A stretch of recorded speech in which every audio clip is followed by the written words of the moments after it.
Enfin, cette idée du temps avait un certain prix pour moi. Elle était un aiguillon.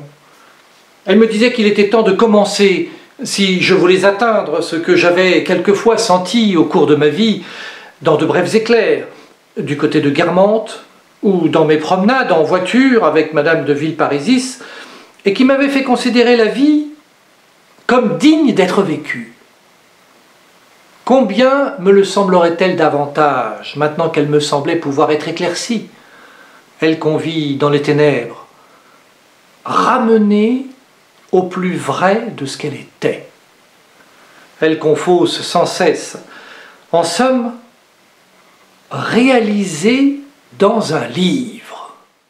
Et je réaliserai enfin ce que j'avais tant désiré dans mes promenades, du côté de Guermantes, et cru impossible, comme j'avais cru impossible en rentrant de m'habituer jamais à me coucher sans embrasser ma mère, et plus tard à l'idée qu'Albertine aimait les femmes, idée avec laquelle j'avais fini par vivre sans m'apercevoir de sa présence. Car nos plus grandes craintes, comme nos plus grandes espérances, ne sont pas au-dessus de nous, et nous pouvons finir par maîtriser les unes et réaliser les autres. Oui à cette œuvre. Cette idée du temps que je venais de former me disait qu'il était temps de me mettre, il était grand temps, mais...